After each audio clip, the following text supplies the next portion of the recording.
Magandang araw sa lahat. Ang ating tatalakayin sa araw na ito ay ang pagtuturo at paglinang ng kasanayang panonood na itinuturing bilang ikalimang makrong kasanayan sa wika. Alam naman natin sa makabagong panahon kung saan laganap ang paggamit ng visual na media, mahalagang maunawaan ng bawat mag-aaral ang kalagahan ng mapanuring panonood. Hindi lamang ito simpleng pagtitig sa larawan o video, kundi isang masising proseso ng pag-unawa, pagsusuri at pagbibigay kahulugan sa mga visual na impormasyon na ating nakikita sa araw-araw. Ano nga ba ang panonood? Ito ay tumutukoy sa kakayahan ng isang individual na umunawa, magsuri at bumuo ng kahulugan mula sa mga biswal na imahe. Ito ay isang aktibong proseso dahil ang manonood ay hindi lamang pasibong tumatanggap ng mensahe, kundi aktibong nakikilahok sa interpretasyon ng ipinapakitang biswal na material. Sa pamamagitan nito, nagkakaroon tayo ng kakayahang makilala at suriin ang mga mensahe, simbolo at intensyon na nakapaloob sa iba't ibang media. Sinasaklaw ng kasanayang ito ang iba't ibang anyo ng biswal na komunikasyon tulad ng pelikula, patalastas, telebisyon, guhit, eskultura at mga larawan. Ang bawat anyong ito ay naglalaman ng mensahe at layunin, kaya mahalaga ang pagiging mapanuri. Sa pagtuturo, maaaring gamitin ng guro ang mga ito bilang daluyan ng aralin upang higit na maging makabuluhan at konkretong karanasan ang pagkatuto ng mga mag-aaral. Ang panunood ay tulad ng pagbabasa. Ito ay isang interpretatibong proseso. Hindi lamang tayo tumitingin kundi binabasa rin natin ang mga larawan at simbolo upang maunawaan ang mensahe. Sa prosesong ito, natututo ang mga mag-aaral na mag-isip ng kritikal, magtanong at magbigay ng sariling pagpapakahulugan. Ang ganitong uri ng kasanayan ay nakatutulong sa paglinang ng critical viewing literacy sa panahon ng digital media. Halimbawa, sa panonood ng pelikula o pagtingin sa isang pinta, dapat isalang-alang ng manonood ang mga pasyang sining at teknik ng lumikha tulad ng paggamit ng kulay, komposisyon at simbolismo. Sa pamamagitan ng pagsusuri sa mga elementong ito, napauunlad ng manonood ang malalim na pag-unawa at personal na pagninilay na nagbibigay daan upang maiugnay niya ang sariling karanasan sa mensaheng ipinapahiwatig ng likha. Bakit bagong makrong kasanayan ang panonood? Itinuturing na bagong makrong kasanayan ang panonood sapagkat ang lipunan ay nakasandig na sa biswal na impormasyon. Sa panahon ng digital at internet revolution, halos lahat ng komunikasyon ay dumaraan sa mga biswal na plataporma gaya ng YouTube, Facebook at Instagram. Ang mga mobile device ay naging pangunahing kasangkapan sa pagkonsumo ng impormasyon. Dahil dito, mahalagang malinang sa mga mag-aaral ang kakayahang magsuri ng mga biswal na mensahe upang hindi sila maging madaling malinlang o manipulahin ng media. Sa larangan ng edukasyon, ang panunood ay may malaking ambag sa proseso ng pagtuturo at pagkatuto. Nakatutulong ito sa guro upang maging mas magaan, mas interaktibo at mas epektibo ang talakayan. Sa paggamit ng mga biswal na material, nagiging mas aktibo at motibado ang mga mag-aaral. Bukod dito, tinutulungan ng panonood ang mga mag-aaral na makakuha ng impormasyon, makabuo ng idea at makapagpahayag ng saloobin batay sa kanilang napanood. Sa ganitong paraan, ang panonood ay nagiging instrumento sa paglinang ng kritikal at mapanuring pag-iisip. Magandang araw sa inyo lahat. Ako nga po pala si Ginoong Lester Bonsita para sa anyong tagapag-ulat ngayong araw na ito. At aking tatalakayin ay ang mga pangunahing kasanayan sa panonood. Unang-una rito ay ang pagdedecode ng mga biswal na mensahe. Pag-unawa sa mga pangunahing elemento ng biswal na komunikasyon gaya ng kulay, ayos o layout, simbolo at mga imahe. Tumutukoy ito sa kakayahang unawain ang mga simbolo, kulay, ayos at imaheng upang makuha ang tunay na mensaheng ipinapahayag ng biswal. Pangalawa ay ang pagpapakahulugan sa mga biswal na teksto. Pagsusuri sa kahulugan at layunin ng mga biswal na mensahe, isinasaalang-alang ang konteksto at implikasyong kultural. Ang kakayahang bigyang kahulugan ang layunin at mensahe ng biswal batay sa konteksto at kulturang kinabibilangan nito. Pangatlo, ang pagsusuri sa mga biswal na mensahe. Kritikal na pagtatasa sa bisa ng kawastuhan at pagkiling ng impormasyong biswal. Pagtatasa kung tama, epektibo at walang pagkiling ang impormasyong pinapakita sa mga biswal na materyal. Pang-apat, paglikha ng mga biswal na produkto. Paglikha ng nilalamang biswal upang may pahayag ng epektibo ang mga ideya at impormasyon. Kakayahang gumawa ng sariling biswal tulad ng poster o infographics upang may pahayag ng malinaw ang ideya o impormasyon.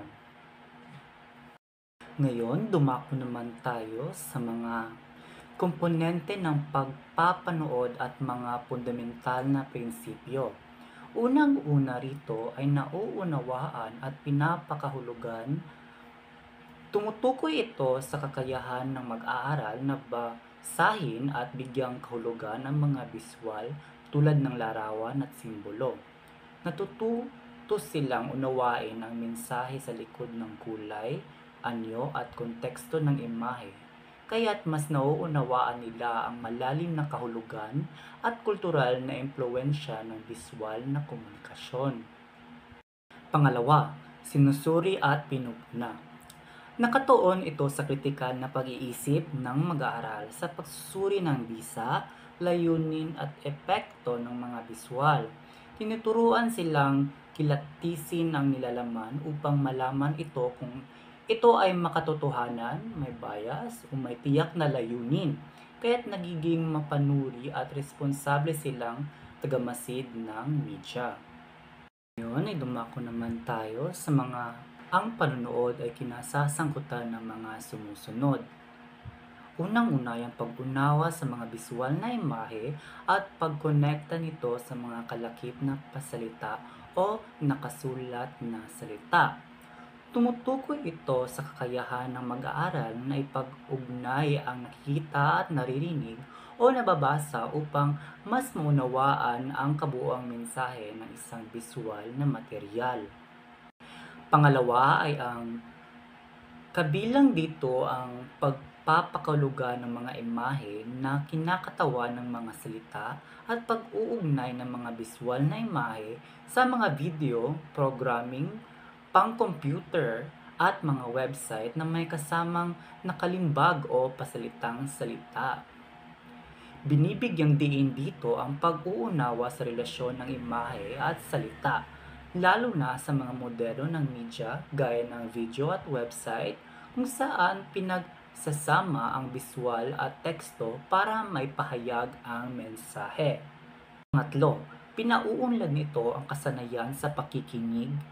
Kapag dumadalo ang mga mag-aaral sa mga di-verbal na komunikasyon at mga biswal na elemento ng pagtatanghal, video, telebisyon, pelikula at mga presentasyong multimedia.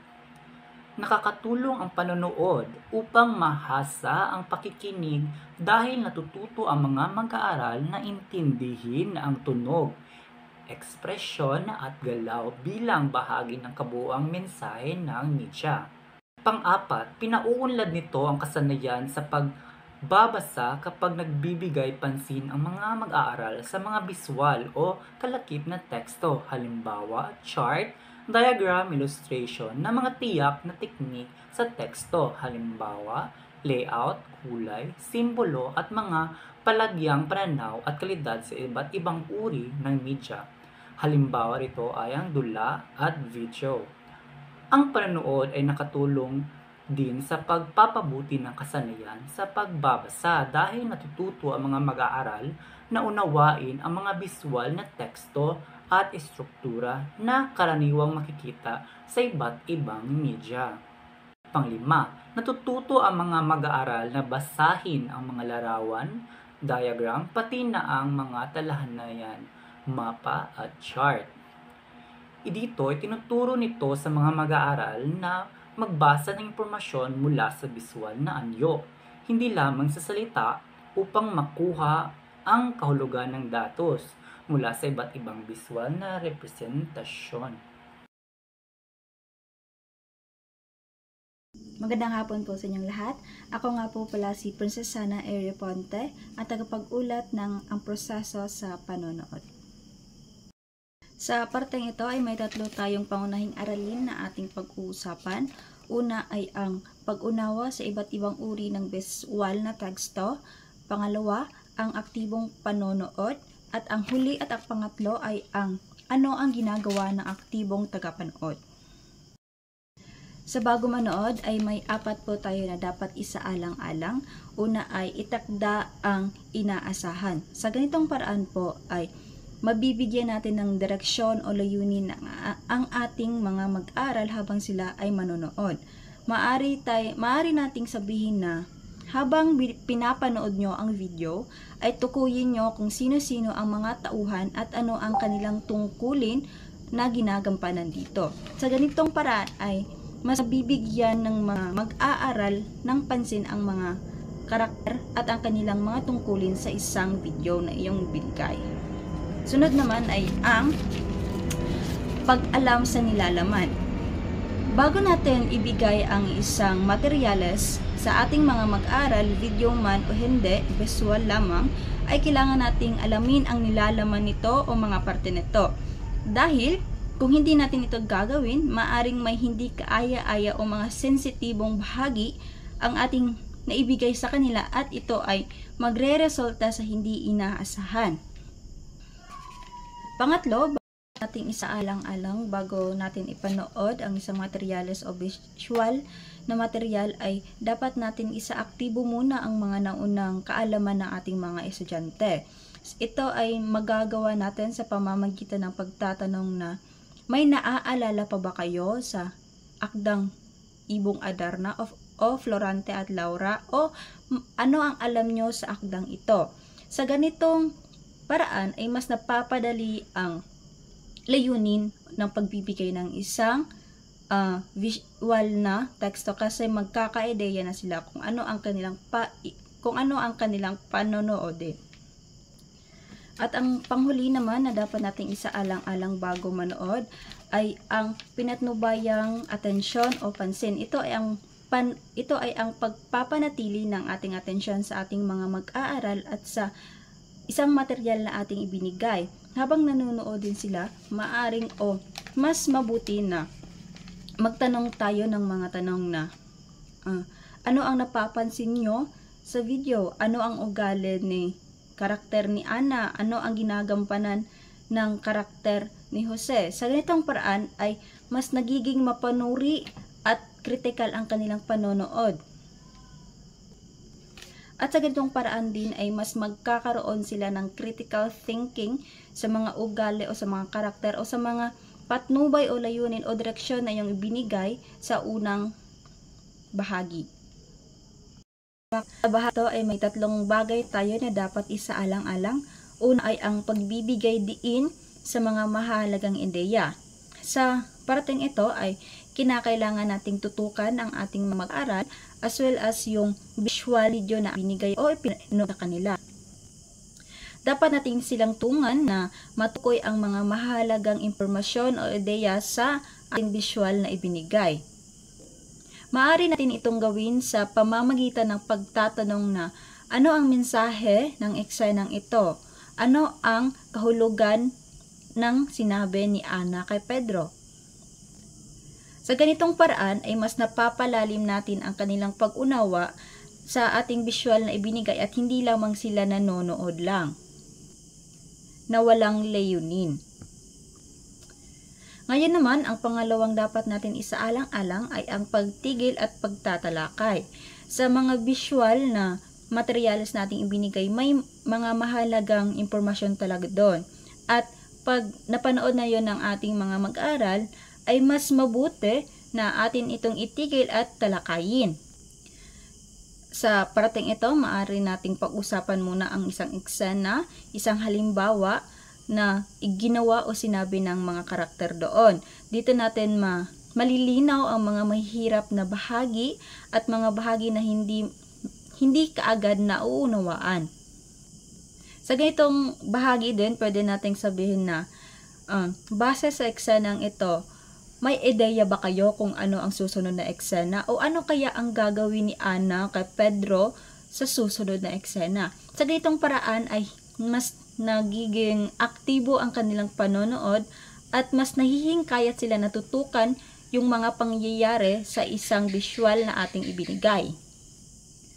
Pangatlo na dapat nating isaalang-alang ay paghihingkayat at pagbibigay pakahulugan. Sa ganitong paraan ay nahihingkayat natin ang ating mga mag-aaral ng magbigay ng sariling kahulugan o interpretasyon sa mga eksena. Sa parteng ito, sa pagbibigay ng mga mag-aaral ng kanilang sariling pagpapakahulugan sa mga eksena, ay mas nabibigyan natin sila ng critical na pag-iisip habang nanonood sila sa ating visual na teksto. Visual na teksto at hindi lamang mga impormasyon na galing talaga sa visual na material na ating binigay, kundi maisasama din nila ang kanilang sariling pagpapakahulugan o interpretasyon sa mga eksena o mga impormasyong iyon. Ngayon ay nasa ikatatlong yugto na tayo sa pagkatapos manood. Sa parteng ito din ay may tatlo tayo na dapat isaalang-alang. Una ay ang pagbobuod o refleksyon. Sa parteng ito ay kinakailangan natin isalaysay muli ang mga mahalagang ideya o pangyayari na napanood ng ating mga mag-aaral. Pagkatapos ay magtatanong tayo ng mga tanong na, ano ang pangunahing layunin ng video na inyong napanood? Ano ang pangunahing dahilan ni Ana bakit niya yun nagawa kay Pedro? Sa ganitong paraan ay itatasa natin kung may natutuhan ba talaga ang ating mga mag-aaral sa kanilang napanood. Ang susunod naman na dapat nating isaalang-alang ay ang pagninilay. Sa parteng ito ay ang pagbibigay natin ng oras o panahon sa ating mga mag-aaral upang intindihin o alamin nila ang kanilang sariling pagkakaunawa sa tekstong ating ibinigay, sa isang visual na material na ating ibinigay. Ito ang panahon nila na magnilay o magmuni-muni sa mga sariling natutuhan o mga reaksyon sa tekstong kanilang napanood. Ang layunin naman ng parteng ito ay upang mapalalim pa ang ugnayan ng mga mag-aaral at ang teksto na iyong ibinigay upang sa nitong paraan ay mas natutuhan nila at hindi lang pala nila natutuhan ang mga mahalagang ideya at mas nai-internalize din nila ang mga aral na nilang napulot dito. Ang pangatlong dapat natin isaalang-alang sa parteng ito ay ang talakayan. Pagkatapos natin sa personal na pagnilay-nilay ay dadako tayo sa talakayan. Sa parteng ito ay maaari nating ipangkat ang ating mga mag-aaral at bigyan ng gawain. Ito ba ay sa form ng pag-uulat o paggawaing pasulat? Pinalawig na diskarte. Sa parteng ito ay ang mga paraan na pwede natin gawin upang mas bigyan pa natin ng kritikal na pag-iisip ang ating mga mag-aaral at upang mas tunay na malaman natin kung sila ba talaga ay nakakaintindi sa ating ibinigay kahit ano pang tanong na ibato sa kanila. Ang unang bahagi sa parteng ito ay ang kritikal na pag-iisip. Sa parteng ito ay hinihingkayat nating mga guro ang ating mga mag-aaral na mag-isip ng mas malalim, mas mapuri tungkol sa material na ating ibinigay sa kanila. Maaari nating itanong ang mga tanong na ito. Paano ipinakita ng mga tauhan ang issue ng lipunan? May mga bahagi ba o eksena sa video na sumasalungat o kaya naman ay sumusuporta sa iyong sariling pananaw?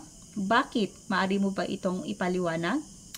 Sa ganitong mga tanong ay mas nahihingkayat natin ang ating mga mag-aaral na mag-isip ng mabuti. Sila din ay nahihingkayat natin na magpuna, magpaliwanag at bumuo ng sariling ang paghahatol sa mga eksena o mga impormasyon o mga mahalagang impormasyon. Pangalawa naman ay ang malikhaing aplikasyon.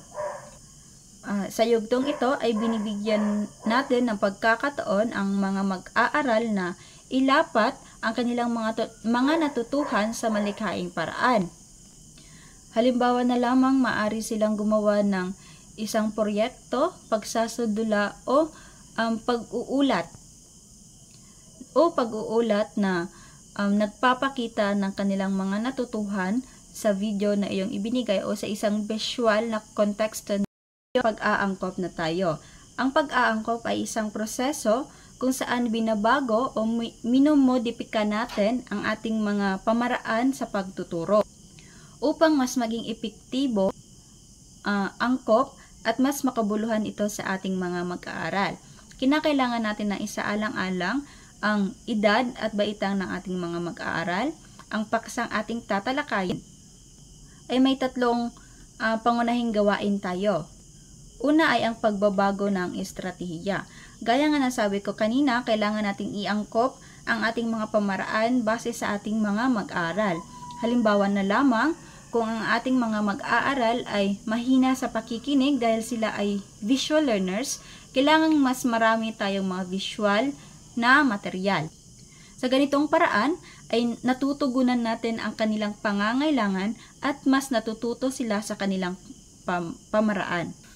Sunod naman ay ang paggamit ng iba't ibang uri ng media, gaya na lamang ng animation or infographic. Sa ganitong paraan ay mas napapanatili natin ang kanilang interes sa talakayin.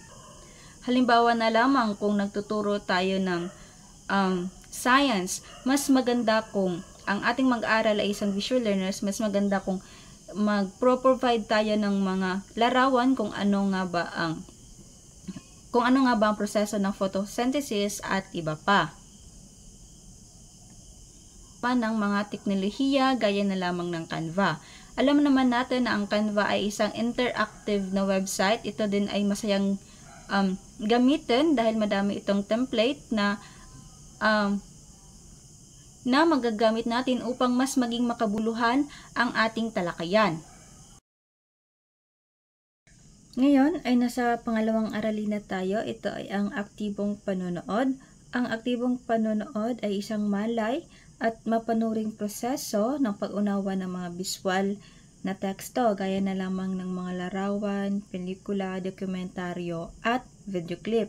Hindi lamang ito basta-basta na panonood lamang, kundi ito ay ang pagsusuri, pag-uunawa at pagbibigay kahulugan sa isang visual na teksto gaya na lamang ng mga larawan o mga video clip. Ito ay ang nagsasabi na ang aktibong panonood ay hindi lamang pasibo o ito ay ang pagmamasid, pag-iisip, pagtatanong at pag-uugnay ng mga ideya at mga importanteng impormasyon na nakalagay sa visual na teksto.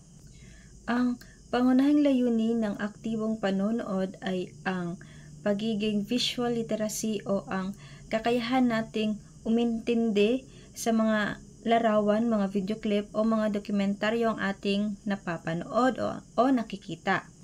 Ito din ay nagpapalawak ng ating kritikal na pag-iisip sa pamamagitan ng pag-uugnay, pagtatanong at pagbibigay ng sariling pagpapakahulugan. At ngayon naman ay pag-usapan natin ang mga hakbang sa aktibong panonood. Una riyan ay ang obserbahan. Sa hakbang na ito ay inoobserbahan o tinitignan muna natin ang kabuuan ng isang visual na teksto. Ang layunin ng pag-oobserba ay upang makita natin ang pangkalahatang ideya ng mga visual na teksto, gaya na lamang ng kung ano ang una nating napapansin pag tayo ay nakatingin sa isang visual na teksto, ano ang nakakuha ng ating pansin, kung ano ang focus nito, at kung anong damdamin ang naipapahatid nito sa atin. Halimbawa na lamang sa isang dokumentaryo, maoobserbahan kaagad natin na ang karamihan sa mga dokumentaryo ito ay luma, ito ay may vibe na makaluma o sinauna, mapapansin agad natin ang madilim na paligid, ang tono ng pagsasalita ng mga tauhan o ng narrator.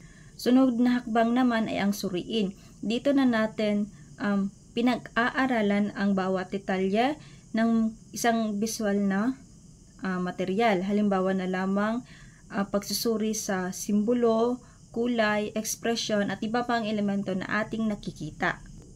Halimbawa na lamang sa mga pelikula, pag nakikita natin na ang isang bagay ay nasa kulay na pula, ay pinapahiwatig na agad natin na ito ay delikado o may masamang mangyayari. Pangatlo naman ang ilarawan. Sa bahaging ito ay ipinapahayag mo ang iyong sarili sa iba kung ano ang iyong nakikita o ano ang iyong nasuri sa isang visual na teksto.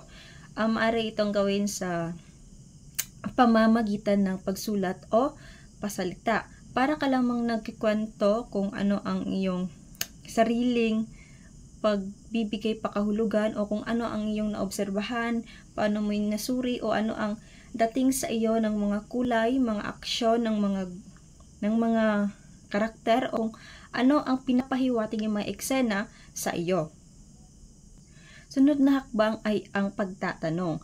Ang pagtatanong na hakbang ay dito mo binubuksan ang iyong pag-iisip sa pamamagitan ng pagtatanong tungkol sa visual na material na iyong nakita.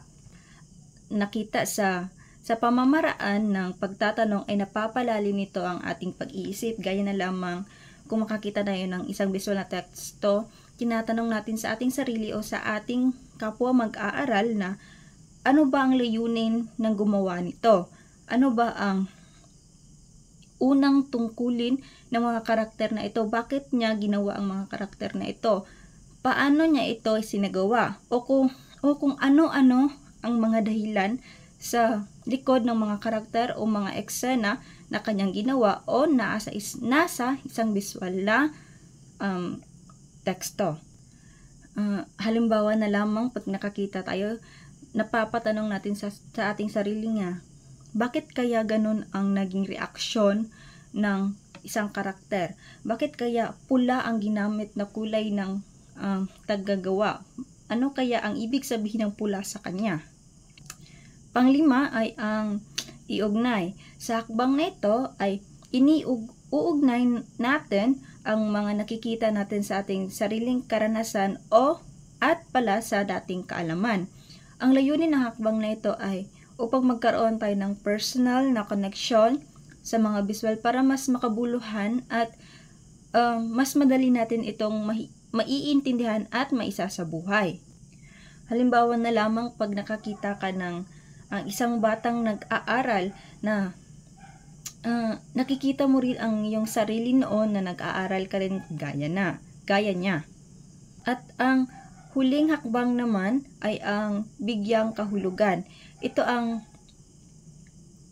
hakbang kung saan binibigyan mo ng interpretasyon ang kabuuang larawan. Ang layunin nito ay matukoy ang mensahe, pangunahing layunin, at ang gustong damdamin na ipahiwatig ng tagagawa o ng visual na teksto.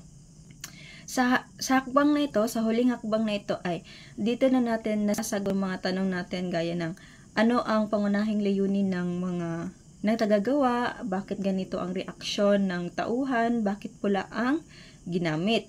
Halimbawa na lamang, nasasagot natin na ang larawan ay nagpapakita ng pag-asa at kalayaan ng mga bata sa kabila ng kahirapan. So, nasasagot ng sentence na ito, ng phrase na ito, ang ating mga tanong kung ano talaga ang layunin ng isang text na ating napanood.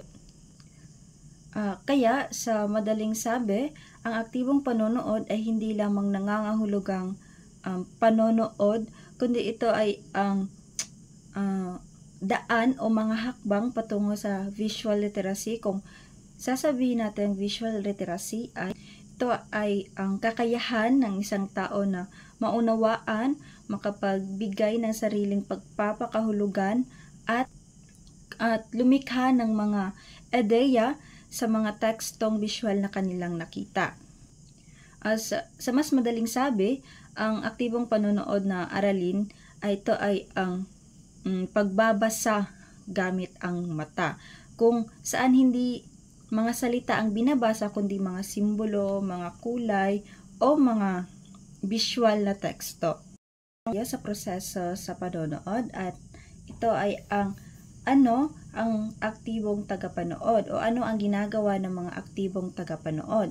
Ito ay ang mga tao na hindi lamang basta nanonood, sila ay nakikilahok sa proseso ng pag-unawa, at ito ay ang paggamit niya ng kritikal na pag-iisip, ang kanyang nararamdaman at iniuugnay din niya ang kanyang karanasan.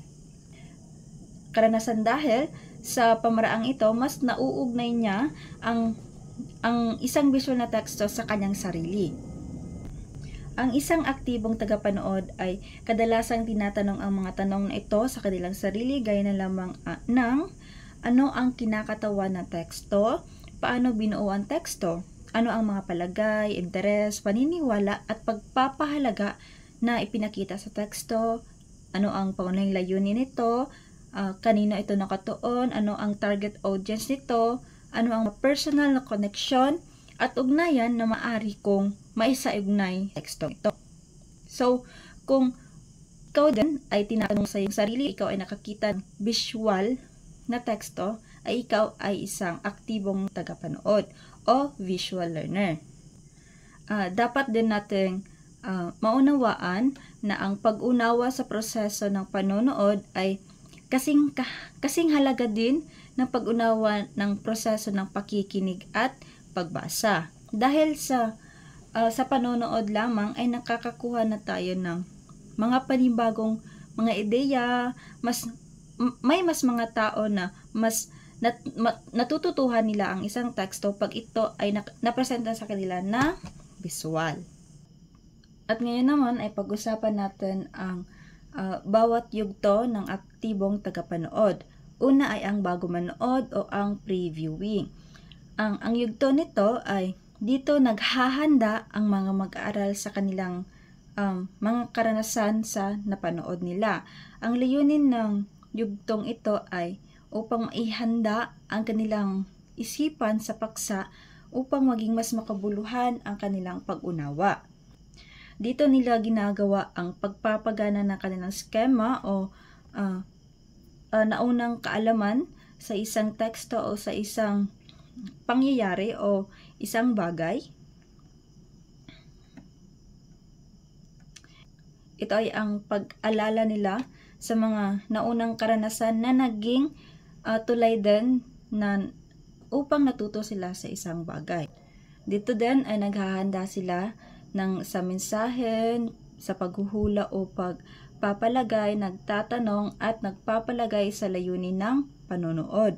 Dito nila itinatakda kung bakit sila nanonood, ano nga ba ang pangunahing layunin o ano nga ba ang makukuha nila kung papanoorin nila ang isang teksto o uunawain nila ang isang visual na teksto.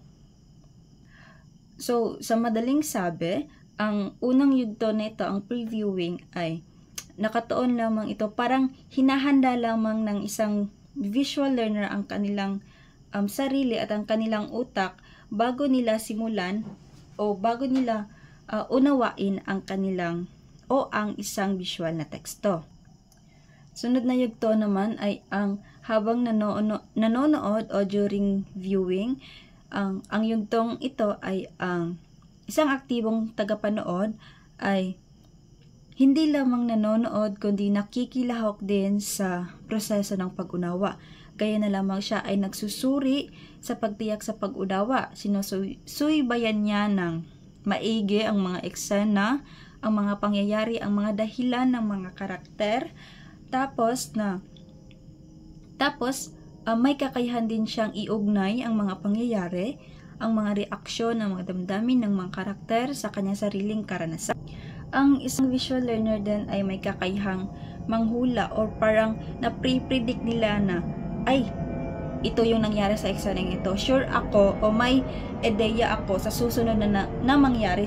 Sigurado ako o may ideya ako na magagalit si Ana kay Pedro dahil ito ang ginawa niya, ganyan-ganyan.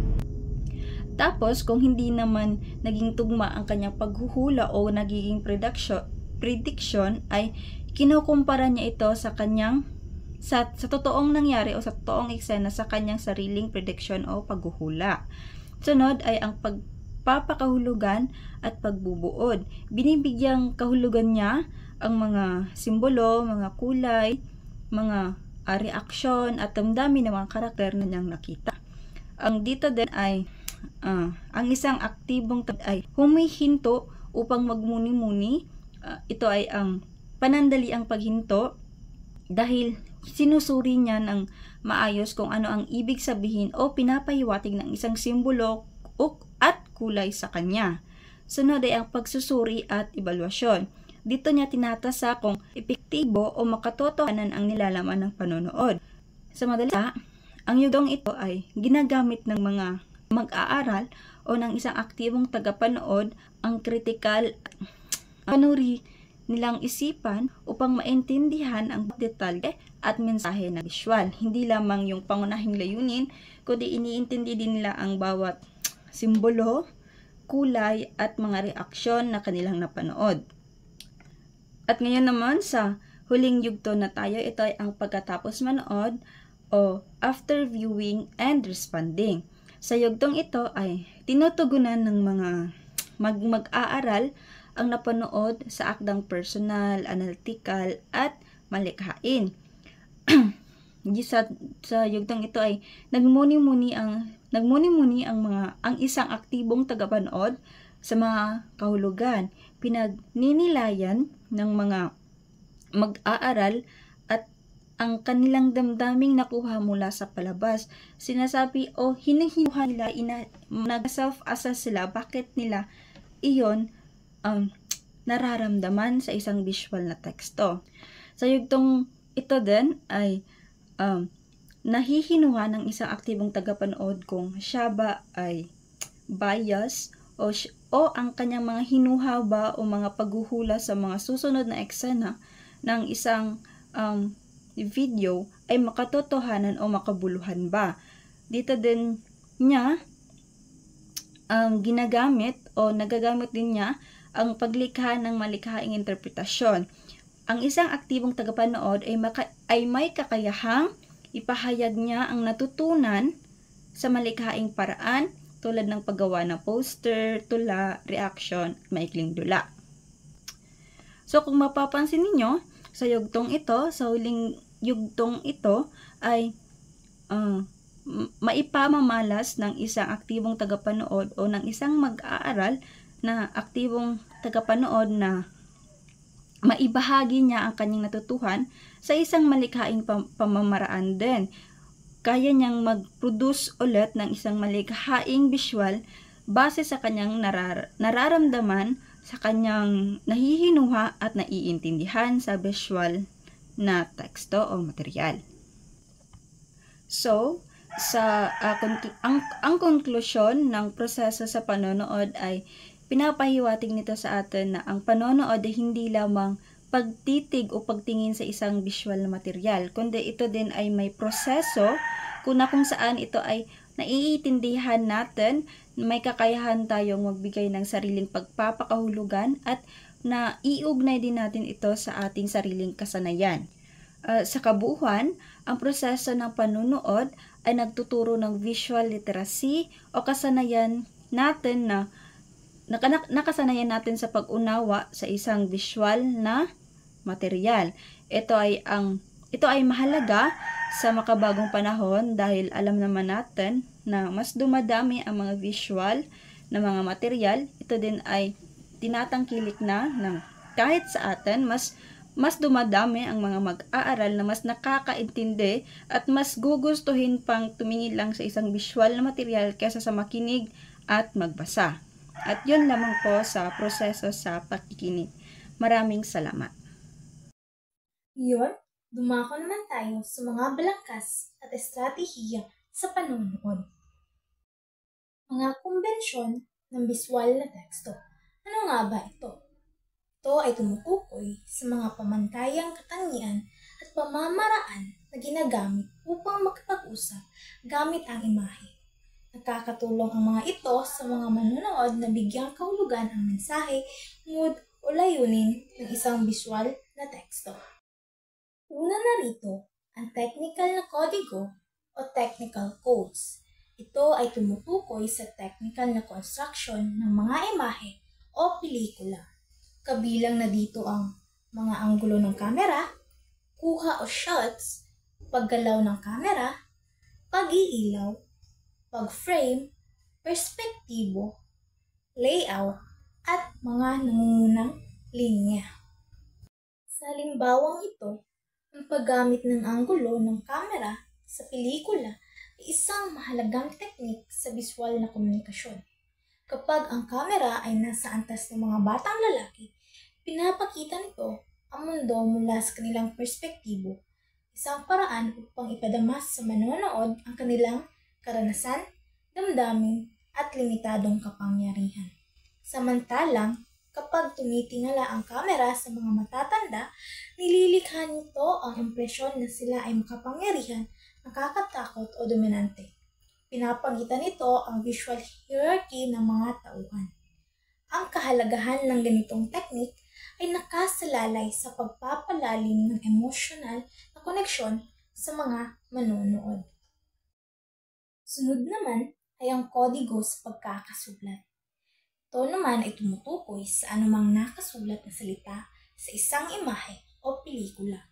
Maaaring ito ay pamagat, subtitle, signage o anumang teksto na nagbibigay ng karagdagang kahulugan sa visual na mensahe. Ngayon, ay dumako naman tayo sa mga balangkas sa panunod. Una na rito ay ang 3Cs at 3S. Ito ay isang balangkas na binuo ng Intofilm at ginamit sa mga paaralan sa United Kingdom upang sistematikong suriin ang pelikula at iba pang visual na teksto. Binubuo ito ng 6 na pangunahing elemento kung saan ito ay ang kulay, kamera, karakter, kwento, tagpuan at tunog. Sa pamamagitan nito, sinusuri kung paano ginagamit ang visual na aspeto upang ipahayag ang emosyon, pananaw at personalidad ng mga tauhan. At ito ay tumutukoy sa mga salik na bumubuo sa banghay, lokasyon at atmosfera ng pelikula. Ang balangkas na ito ay nagbibigay ng gabay sa mga mag-aaral upang mas mapalalim ang kanilang pag-unawa sa mga pelikula sa pamamagitan ng pagtatanong at pagsusuri sa 6 na elementong iyon. Narito ang ilang mga katanungan sa 3Cs. Unahin natin ang kulay. Anong mga kulay ang nakikita mo? Ano ang nararamdaman mo sa kulay? Bakit ginagamit ang ilang kulay? At anong mood ang sa tingin mo ay nililikha ng mga kulay? Kalawa ay sa camera. Anong mga shots ang ginamit? Maaari mo bang pangalanan ang mga ito? Sa pamamagitan ng kaninong mga mata natin nakikita ang kwento? Kailan natin nakikita ang punto de vista ng iba't ibang karakter? Kailan gumagalaw ang kamera at kailan ito nananatiling nakatigil? Katlo naman ay ang karakter. Ano ang mga itsura ng mga pangunahing karakter? Paano sila magsalita? At ano ang sinasabi nila? Paano sila kumilos? At aling karakter ang pinaka-interesante para sa iyo at bakit? Dumako naman tayo sa 3S. Narito ang ilang katanungan sa 3S. Una narito ay ang kwento. Ano ang nangyayari sa simula, gitna at dulo ng kwento? Ano ang mga pinakamahalagang kaganapan sa kwento? Paano natin nalalaman kung saan nagaganap ang kwento at gaano katagal nagaganap ang kwento sa totoong oras? Kalawa ay ang tagpuan. Saan nagaganap ang aksyon? Kailan at paano nagbabago ang tagpuan? At paano mo masasabi kung saan naganap ang kwento? At paano mo rin masasabi kung kailan nagaganap ang kwento. Ang panghuli ay ang tunog. Ilang iba't ibang tunog ang naririnig mo? Ano-ano ang mga ito? Ano naman ang nararamdaman mo sa mga musika at mayroon bang mga sandali ng katahimikan o wala? At may naririnig ka bang anumang sounds effects? Ang ikalawa naman ay ang see, think, wonder na isang estratehiya sa pag-unawa ng visual na teksto na binuo ng Project Zero ng Harvard University. May layunin itong palalimin ng obserbasyon at interpretasyon ng mga mag-aaral sa kanilang pinapanood na mga paintings, photographs o mga larawan. Sa pamamagitan ng tatlong simpleng tanong na ano ang nakikita mo, ano ang iniisip mo tungkol sa nakita mo, at ano ang pinagtataka mo. Sa pamamagitan ng prosesong ito, natutulungan ang mga mag-aaral na paghiwalayin ang kanilang aktwal na obserbasyon mula sa kanilang interpretasyon o opinyon. Mahalaga ito dahil pinasisigla nito ang kuryosidad, kritikal na pag-iisip, at mas malalim na pag-unawa sa mga larawan o visual na teksto. Sa ganitong paraan, nagiging mas mapanuri at mausisa ang mga mag-aaral habang natututo silang bumuo ng sariling pananaw batay sa ebidensya ng kanilang nakikita. Sunod naman ay ang Visual Thinking Strategies o VTS. Ito ay binuo ni Abigail Hausen at Philip Yanawi bilang isang pamamaraan upang tulungan ang mga mag-aaral na masusing pag-isipan at bigyang kahulugan ang mga imahe. Layunin ng VTS na paunlarin ang kakayahan ng mga mag-aaral sa pag-unawa ng visual na impormasyon o tinatawag natin na visual literacy sa pamamagitan ng maingat na obserbasyon, pagbabahagi ng interpretasyon at pagkikinig sa pananaw ng iba. Napapalakas din ang kanilang kasanayan sa komunikasyon.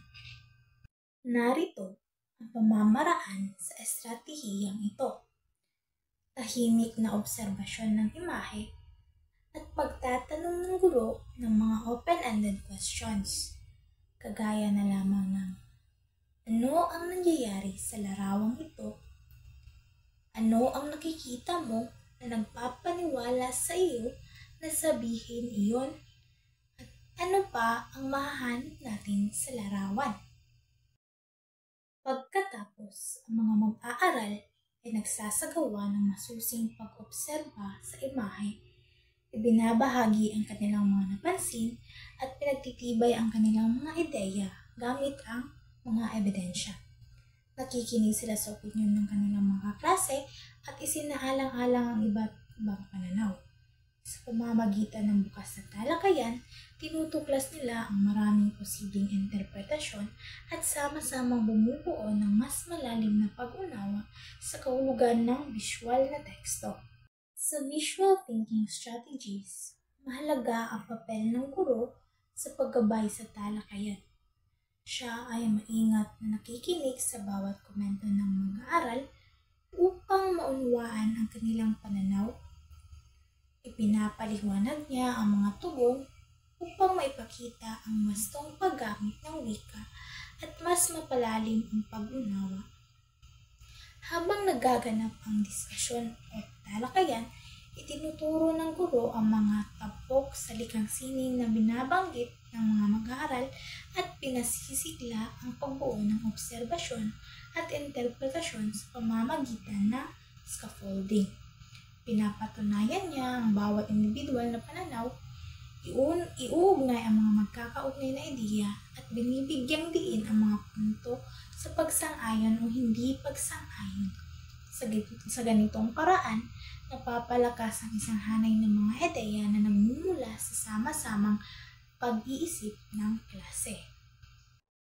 Sa kabuuan, ang mga kumbensyon at estratehiya sa panonood ay mahalagang kasangkapan upang maging mas mapanuri at epektibong tagatanggap ng visual na mensahe. Sa pamamagitan ng mga balangkas tulad ng 3Cs at 3S, ang See, Think at Wonder at ang VTS, nagkakaroon tayo ng mas malalim na pagtingin sa sining ng panunood o sa makrong kasanayan ng panunood.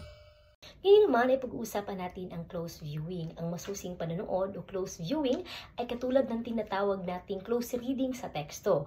Ibig sabihin, ito ay maingat at sinadyang pagtingin at muling pagtingin sa isang pelikula o eksena. Hindi lang ito basta-bastang nanonood, kundi pinapansin natin ang bawat detalye. Layunin din ito na masusing panoorin at maunawaan natin kung ano talaga ang gustong iparating o ipahiwatig ng mga mensahe o ng mga direktor ng mga pelikula. Tinitingnan natin ang mga imahe, tunog, narasyon, pag-edit at iba pang desisyon sa paggawa ng isang pelikula. Sa pamamagitan nito ay nagiging mas critical tayong mag-isip at magsaliksik ng mga ating pinapanood. Hindi lang basta tayo tumatanggap ng mga mensahe, kundi ay sinusuri natin kung bakit at paano ito pinapakita. Dako naman tayo sa mga hakbang sa masusing panonood. Ang unang hakbang sa masusing panonood ay ang sama-samang panonood ng pelikula. Dito, mahalagang bigyan natin ng pagkakataon o bigyan natin ng pansin ang mga mag-aaral na ilahad ang kanilang mga unang reaksyon o unang mga opinyon at saloobin tungkol sa kanilang napanood na pelikula. Maaari silang gabayan ng mga tanong gaya ng ano ang kapansin-pansin para sa iyo tungkol sa iyong napanood o ano ang tumimo sa iyong damdamin base sa bawat eksenang iyong napanood. Bago tayo lumipat sa mas malalim na pagsusuri ay mainam na sagutin muna ang mga tanong tungkol sa mga tauhan, banghay, tagpuan at mga pananaw at tema ng isang pangyayari o upang malinaw ang bawat concept o ang konteksto ng ating pinapanood na pelikula. Sa ikalawang bahagi naman ay magtatanong tayo ng film-dependent question na kung saan ito ang mga tanong na masasagot lamang sa pamamagitan o batay sa mismong nilalaman ng mga pelikula. Dito ay nasusubok natin ang kanilang mga pag-unawa at kritikal na pag-iisip sa kung ano ang kanilang namuni-muni sa kanilang pelikulang napanood. Sa ikalawang bahagi naman ay magtatanong tayo ng mga film-independent questions kagaya ng mga tanong na masasagot lamang batay sa mismong nilalaman ng pelikula. Dito ay nasusubok ang kanilang pag-unawa at kritikal na pag-iisip sa kung paano nila naiintindihan ang bawat eksena ng pelikulang kanilang napapanood. Para sa ikatlong hakbang naman ay hinahati na natin ang klase sa maliit na grupo para sa mas malalim na pagsusuri. Bawat grupo ay gumagamit ng isang lens o focus sa panonood. Halimbawa, may mga grupong tutok na tutok sa tunog, sa editing, sa mga imahe, sa banghay o sa pag-uugali ng mga karakter. Layunin nito na makita ang pelikula mula sa iba't ibang perspektibo. Pagkatapos ng panonood ay iulat ng bawat grupo ang kanilang obserbasyon at sasagutin ang tanong na paano nakakaapekto ito sa inyong pag-unawa ang lens na ginamit mo. Dito ay makikita natin kung paano nagbabago ang interpretasyon batay sa focus ng bawat grupo. Ngayon ay para sa huling bahagi ay nagkakaroon na tayo ng paglilinaw at talakayan o tinatawag nating debriefing. Dito ay pinag-uusapan natin ng buong klase ang kabuuang layunin at mensahe ng isang pelikula. Tinitignan natin kung gaano kaepektibo itong magturo o magpahayag ng ideya at kung may mga mensahe o perspektibo bang hindi na isama sa nilalaman ng isang pelikula. Dahil mahalaga ring tanungin natin kung kaninong interes ba ng mga estudyante o ang pinaglilingkuran ng pelikula at kung ano ang mga posibleng motibasyon ng mga filmmaker o gumawa ng mga pelikula. Sa dulo ay pinag-iisipan natin kung paano nakakaapekto ang dati nating kaalaman sa paraan ng ating pag-unawa sa pelikulang ating pinapanood o nakikita. Ngayon, ang pagiging mapanuri natin at mapag-unawa ay sinusuri ko gaano nga ba ito kahaba o katindi. Sa puntong ito ay dako naman tayo sa mga estratehiya sa pag-unawa sa pinanood. Una na dito ay ang estratehiyang bago manood. Ito ay nakatuon sa paghahanda ng mga mag-aaral bago mapanood ang isang video. Dito ay itinatakda natin ang layunin ng mga panonood. Naghuhula tayo ng mga posibleng pangyayari at sinusuri natin ang pamagat at estilo ng video. At sa ganitong paraan ay mas napupukaw natin ang interes at mas nagiging malinaw sa atin kung ano ang nais ipahiwatig o dapat abangan habang nanonood.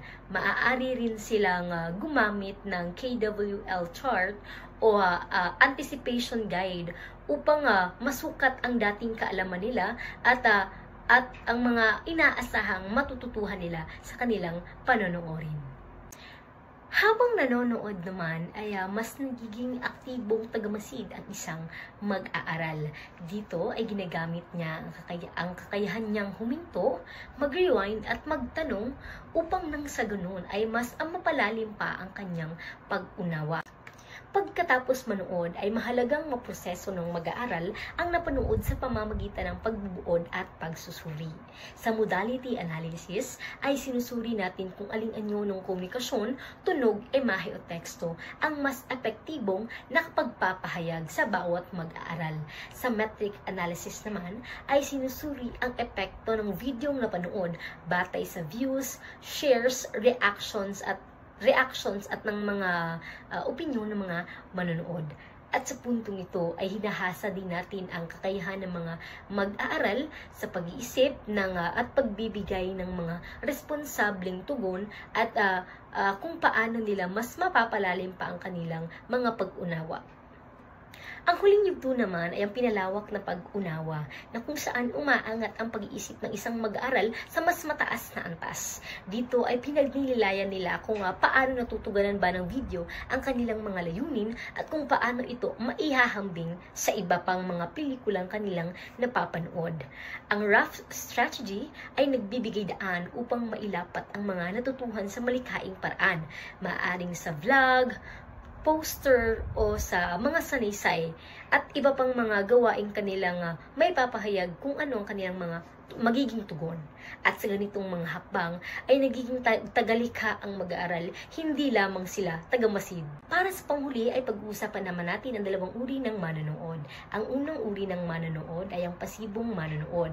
Sila ang taong tumatanggap ng mensahe ng buo nang hindi ito pinagdududahan o sinusuri man lamang. Madalas ang layunin nila ay ang mag-enjoy, halimbawa ang taong nanonood ng pelikula sa Netflix. Matapos nilang mapanood ang isang pelikula ay tapos na kaagad ang palabas at wala man lang silang hinuha o mga tanong sa kanilang isipan. Hindi na nila iniisip ang mensaheng gustong iparating ng palabas o kung paano ito nakakaapekto sa kanilang mga perspektibo o kanilang mga opinyon.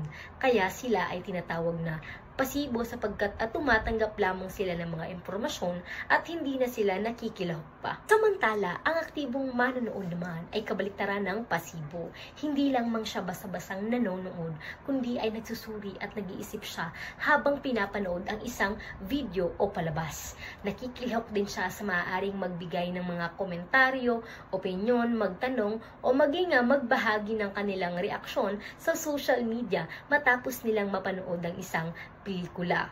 Ang ganitong uri ng manonood ay mapanuri at kritikal at ito ay nagpapakita ng mas malalim na kakayahan nilang mag-unawa ng mensaheng nais ipahayag ng kanilang pinapanood na pelikula.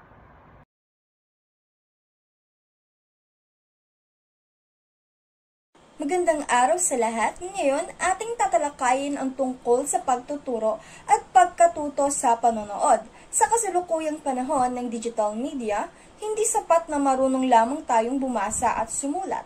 Dapat din nating linangin ang kasanayan sa panonood bilang bahagi ng literacy sa ika-21 siglo. Upang magsimula, pagtutuunan nating napansin ang kahulugan ng panonood. Ang epektibong pagtuturo ng panonood ay hindi lamang tungkol sa simpleng pagtingin sa mga imahe o video. Layunin itong paunlarin ang kakayahang mag-isip ng kritikal, umunawa sa teksto at magbigay ng interpretasyon sa mga visual na teksto. Sa madaling sabi, ang panonood ay proseso ng pag-unawa at pagsusuri ng mga visual na impormasyon. Ngayon, dumako naman tayo sa mga paraan kung paano ito epektibong na ituturo sa kasanayan. Upang maging makabuluhan ang pagtuturo ng panonood, maaaring gumamit ang guro ng iba't ibang uri ng visual na teksto tulad ng mga larawan, pinta, guhit, diagram, patalastas, dokumentaryo at pelikula. Maaari rin itong isama sa mga digital media tulad ng website, social media at interactive graphics. Mula rito, tingnan naman natin kung paano ginagamit ang mga visual na representasyon sa loob ng silid-aralan. Ang paggamit ng representasyon sa pagtuturo ay nakatutulong upang maging mas malinaw at makahulugan ang pagkatuto. Halimbawa, maaaring gumamit ng pagguhit para ipahayag ang konsepto o mga litrato upang magbigay ng konteksto. Sa ganitong paraan, nagiging mas konkretong karanasan ang pagkatuto ng mga mag-aaral. Kasunod nito, tatalakayin naman natin ang mga paraan ng visual na pagpapahayag ng mga ideya. Ang mga paraan ng visual na pagpapahayag ay tumutulong sa mga mag-aaral na maunawaan ang konsepto sa mas malikaing paraan. Ilan sa mga halimbawa nito ay ang pagguhit o pagdidisenyo, paggamit ng larawan, pag-layout ng impormasyon, at paggamit ng video o animation. Ngayon naman, tingnan natin ang iba't ibang estratehiya na maaaring gamitin ng guro upang maisagawa ang mga ito sa klase. Sa estratehiyang ito, pumipili ang guro ng iba't ibang pictures, books o ilustrasyon para sa pagsusuri sa pamamagitan ng guided discussion na tutulungan ng mga mag-aaral na suriin ang estilo ng may akda o ilustrador, pati na rin ang sining ng akda. Ang layunin ay palalimin ang pag-unawa sa mga visual na elemento ng isang akda.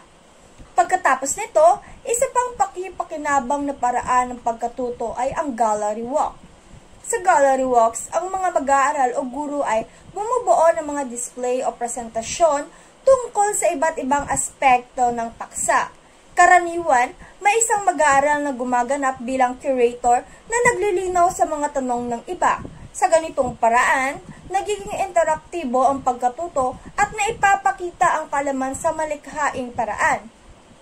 Mula sa paglalakad sa galeriya, tungkol naman tayo sa isang mas dramatikong paraan ng pagkatuto. Ito ay ang dula at puppet plays. Ang drama o puppet plays ay maaaring isagawa ng profesional o ng mga mag-aaral mismo. Ito ay mabisang paraan upang mahasa ang kritikal na kasanayan sa panonood dahil pumupukaw ito ng mga imahinasyon, damdamin at empatiya. Nakatutulong din ito upang mas maunawaan ang mensahe ng isang visual na teksto. Sa susunod naman, pag-uusapan natin ang paggamit ng mga video at iba pang digital media sa pagtuturo ng panonood. Ginagamit ang mga ito upang tulungan ang mga mag-aaral na suriin ang mga visual na tekstong nakikita nila sa labas ng silid-aralan. Layunin nitong palawakin ang karanasan at bokabularyo ng mga mag-aaral at linangin ang kanilang kritikal na pag-iisip. Sa ganitong paraan, nagiging handa silang makibahagi sa lipunang puno ng impormasyon. Matapos natin pag-usapan ang mga estratehiya, tingnan naman natin kung paano ito ipinatutupad sa iba't ibang antas ng edukasyon. Ang kasanayan sa panonood ay unti-unting nalilinang mula sa mababang baitang hanggang sa kolehiyo. Habang tumataas ang antas, mas nagiging masalimuot at analitikal ang mga gawain ng mga mag-aaral. Ngayon simulan natin sa mga gawain para sa mga batang mag-aaral. Maaring ipakita sa mga mag-aaral ang isang larawan ng pamilyar na tagpo, tulad ng palaruan o bukirin. Pagkatapos, hilingin sa kanila na ilarawan kung ano ang kanilang nakikita, sino ang mga taong naroon, at anong maaaring nangyari sa larawan. Layunin itong sanayin sila sa obserbasyon at paglalarawan ng mga detalye. Kasunod nito, maaari rin silang magkwento batay sa mga larawang ipinapakita, magbigay ng sunod-sunod na larawan at ipagawa sa mga mag-aaral na bumuo ng mga kwento batay sa pagkasunod-sunod ng mga ito. Nakatutulong ito upang malinang ang kanilang imahinasyon at kasanayan sa pagsasalaysay.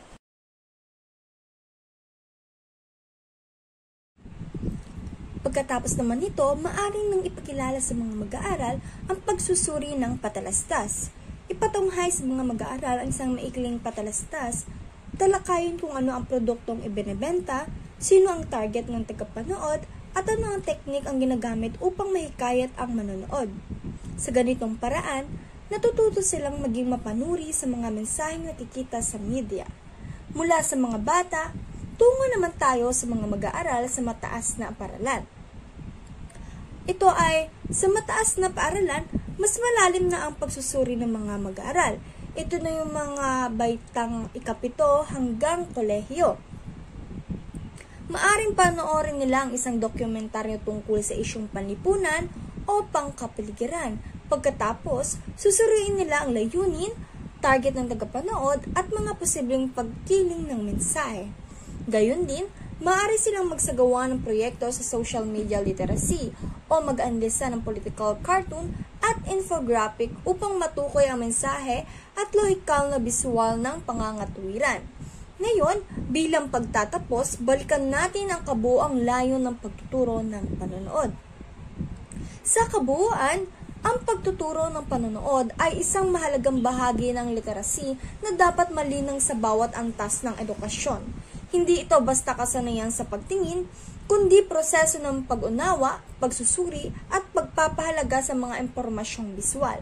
Sa pamamagitan ng panonood, nahuhubog ang mga mag-aaral bilang mapanuring mamamayan sa gitna ng makabagong media.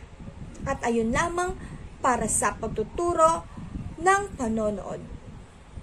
Sa bahagi na ito, tatalakayin natin kung paano sinisuri ang kasanayan ng mag-aaral sa panonood, kung ano ang papel ng guro at ang mga pamaraang ginagamit upang masukat ang kanilang pag-unawa at kritikal na pag-iisip sa mga biswal na teksto. Ang guro ang gabay ng mga mag-aaral sa proseso ng panonood. Hindi lamang basta nagtuturo, kundi tumutulong sa kanila na makabuo ng kahulugan mula sa mga di nakalimbag ng teksto. Ang guro rin ang nagpapaunlad ng bokabularyo at idea ng mga mag-aaral at pumupili ng angkop na estratehiya upang maging epektibo ang pagtataya. Ang guro ay isang facilitator. Ibig sabihin, pinamumunuan niya ang proseso ng pagkatuto. Hindi lamang niya sinasabi ang sagot, kundi tinutulungan ang mga mag-aaral na tuklasin at suriin ang kahulugan ng mga biswal na mensahe. Nagbibigay rin siya ng halimbawa ng pagsusuri at nagpapalawak ng pananaw ng mga estudyante. May tatlong pangunahing paraan para masukat ang kasanayan sa panonood: obserbasyon, portfolio at rubric. Sa pamamagitan sa mga pamamaraang ito, masusukat natin ang partisipasyon, pag-unawa at kakayahan ng mga mag-aaral sa kritikal na pag-iisip. Sa obserbasyon, binabantayan ang pakikilahok at paraan ng pag-unawa ng mag-aaral sa aktibidad o talakayan. Portfolio, ito'y koleksyon ng gawa ng mag-aaral gaya ng pagsusuri, poster o presentasyon na nagpapakita ng pag-unlad nila, habang ang rubric gumagamit ng pamantayan upang masuri ang kakayahan sa pagpapaliwanag, pagsusuri at pagtataya ng mga biswal na teksto. Ang panonood ay hindi lamang basta pagtingin. Dito, natututo ang mag-aaral na suriin, unawain at bigyang kahulugan ang mga biswal na mensahe. Ang tamang pagtataya ay nagbibigay daan sa mas malalim na pagkatuto at kritikal na pag-iisip.